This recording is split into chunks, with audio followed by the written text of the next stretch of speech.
Ladies and gentlemen, my name is Paul, and in this Gaming Tech.com video we're going to be discussing ThreadRipper. So, AMD have of course launched Ryzen to much fanfare, and it's fair to say that Ryzen 7 and Ryzen 5 in particular have been fairly well received across the board, whether you're a gamer, whether you're interested in content creation, or whether you're just someone who just does a little bit of everything. Ryzen seems to hit the sweet spot in terms of price versus performance. But are AMD finished? No, of course, is the answer. ThreadRipper is a bit interesting. We first heard the trademark back in the closing weeks of 2016. And since then, we weren't really sure what it was about. It sounded awfully like the SMT technology that AMD employ in their processors, simultaneous multithreading, of course allowing each processor core to handle multiple threads. But that didn't seem to be the case. Fast forward to the early part of this year, and we started to hear an awful lot about a potential 16-core Ryzen for the HEDT market, which once again, of course, means for the prosumer, the enthusiast, the user who is going to do much more than just gaming. They might do a lot of 3D rendering work, virtual machine, or whatever else under the sun. This was first known as an X390, also known as X399 platform, which we'll go into the specifics of what the differences are between those two platforms in just a moment. However, new information has emerged thanks to bitsandchips.it, and this information reveals that WhiteHaven, which is going to be the official name of the platform, just like, for example, we have Summit Ridge for AM4 and so on, is going to be absolutely monstrous.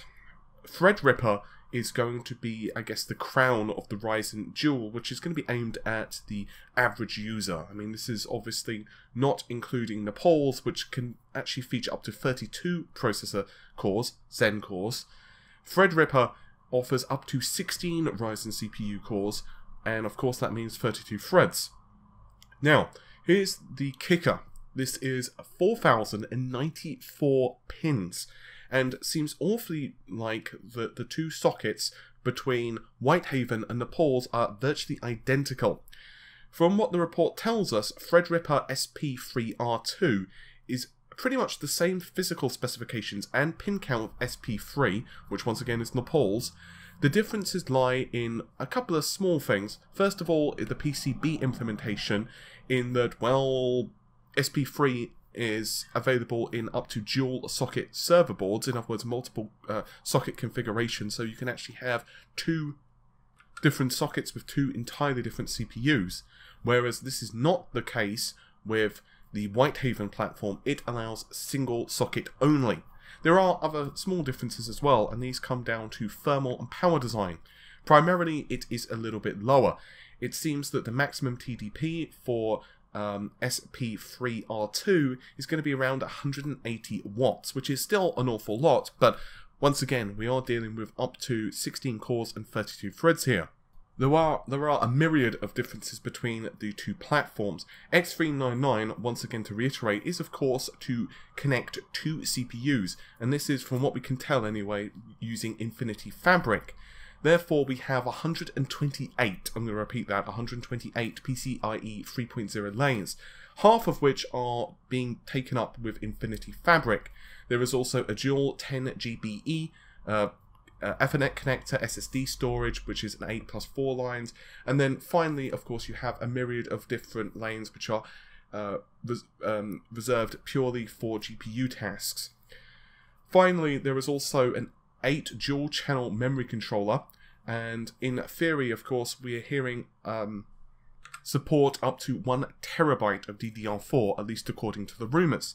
But the platform I suspect most of you are interested in is the X390, also once again known as WhiteHaven with the ThreadRipper CPU.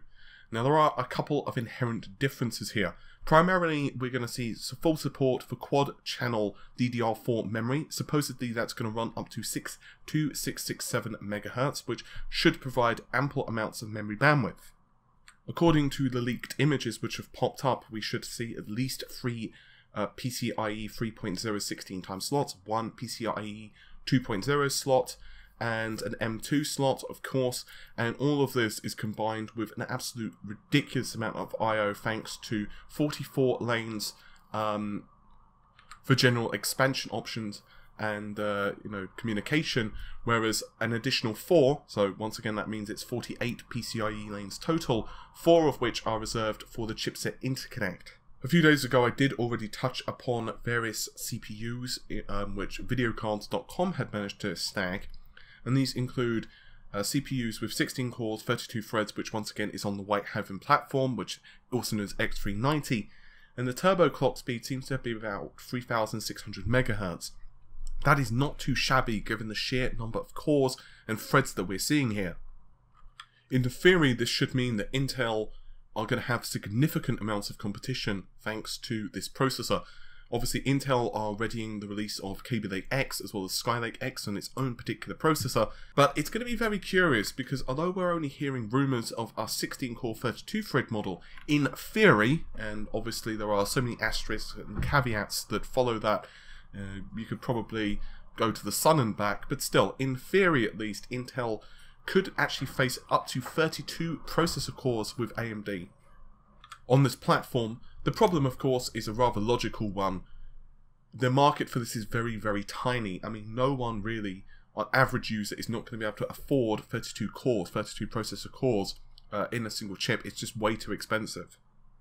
But a decently priced HEDT focused model, for example, the sweet spot for average user I suspect is going to be, let's say 12 to 16 cores at a decent price point. It's going to put a lot of pressure on Intel.